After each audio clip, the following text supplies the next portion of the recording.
Where there's royalty, there are always secrets, scandals, and spies. The authors of The Secret Royals lay bare the royal family's sensational, and at times disturbing, relationship with Britain's security services. The intrigue stretches from Queen Elizabeth I and her 16th-century spymaster Sir Francis Walsingham to lingering questions around Princess Diana's 1997 death.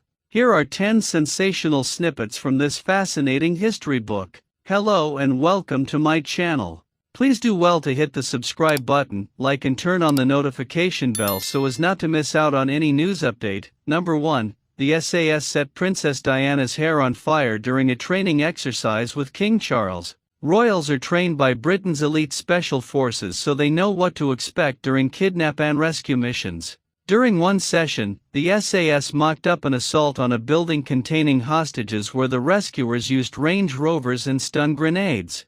Princess Diana, delighted with her visit, offered to drive a Range Rover.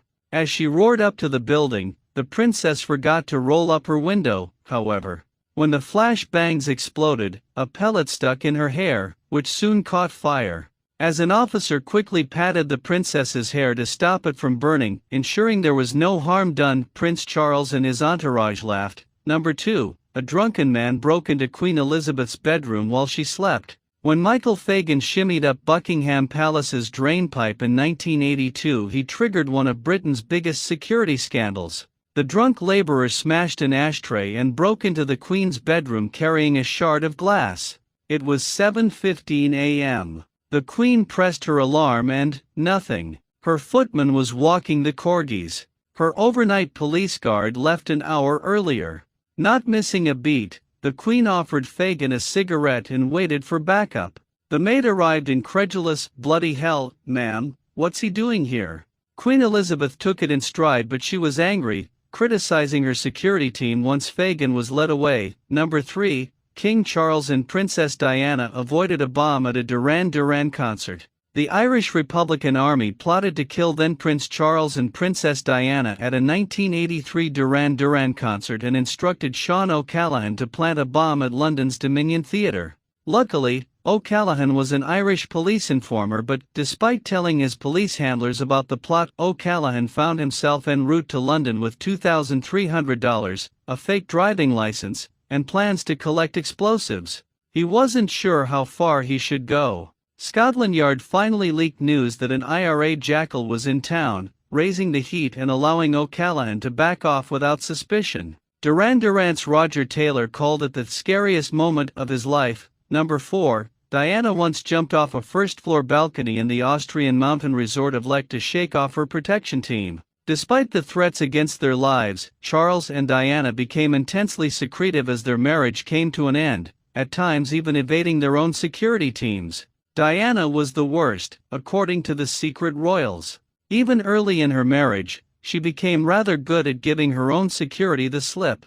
Like an intelligence operative, she knew how to elude her tail. This caused periodic panics when royal flunkies realized she had slid out to go shopping down the King's Road, protected only by a pair of stylish sunglasses. Number 5. King George VI asked MI5 to spy on his brother Edward amid fears he and American divorcee Wallis Simpson supported Hitler. Edward VIII abdicated in 1936 to marry American Wallis Simpson, triggering a constitutional crisis. Wallis was twice divorced and a suspected Nazi sympathizer, so not considered a suitable match for Edward. King George asked Britain's security services to put surveillance on the couple. They discovered Wallis, still married to her second husband, had many male visitors including a charming car salesman who she paid and showered with gifts. Wallis also seemed to be in a relationship with Hitler's foreign minister, Joachim von Ribbentrop. PM Winston Churchill ordered Edward, by then married to Wallis, to the Bahamas where he rode out the war as governor. Number 6. Elizabeth I's inner circle included Britain's first spymaster Francis Walsingham, who built an intriguing network of informants. Elizabeth I's spymasters in the 16th century included William Cecil, Francis Walsingham, and the Earl of Leicester, all of whom ran competing intelligence networks.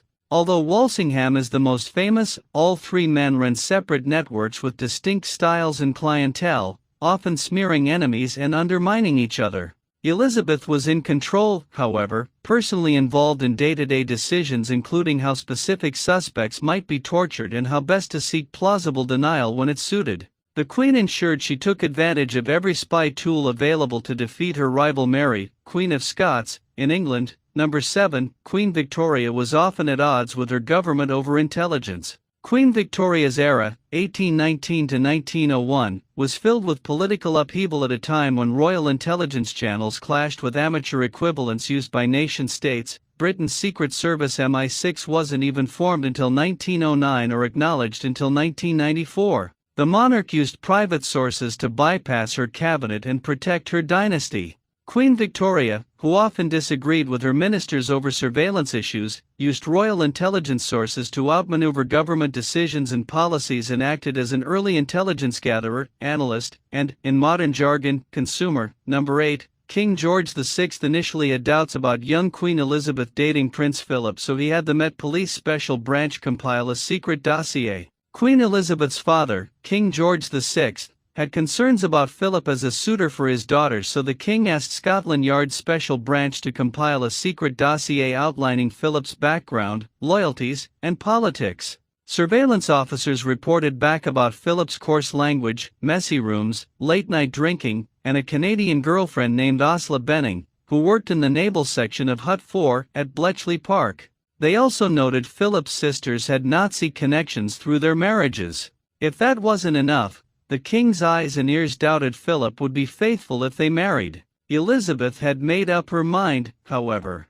The rest is history. Number 9. Princess Anne swore at her attempted kidnapper and refused to get out of the car at gunpoint. Princess Anne and her husband were driving toward Buckingham Palace in 1974 when a lone gunman tried to kidnap her. Out of nowhere, Ian Ball whipped out a pistol and shot Anne's protection officer, James Beaton, pictured above, 3 times. Ball then explained that he wanted to kidnap Anne and collect a £2 million, $2.25 million, ransom. "Will you get out of the car?" he asked. "Not bloody likely," Anne replied. Meanwhile, a pedestrian walked by, looked in the window, and said, "So it is," before walking away. Former heavyweight boxer Ron the Geezer Russell also walked by and punched Ball twice in the head before police arrived. Number 10. Queen Elizabeth allowed Russian spy Anthony Blunt to carry on working as her art historian for years after he confessed to spying. Anthony Blunt was an academic, a former British Army officer, and an MI5 spy during World War II, later working as the Queen's art historian. Toward the end of the war, Blunt was sent on secret missions to retrieve art, jewels, and rare coins that had once belonged to Britain's royal family. He also retrieved sensitive correspondence at the request of Queen Elizabeth's father. Blunt helped retrieve nearly 4,000 letters including correspondence between King George VIII and Prince Philip of Hesse, Hitler's art agent and henchman. The voluminous letters may have shed light on the royal family's ties to Nazi Germany and explain why the royals were more interested in keeping their enemy close than exposing Blunt's treachery. The unanswered questions. And finally, there are still many unanswered questions surrounding Princess Diana's death and the relationship of Ritz driver Henry Paul with the security services.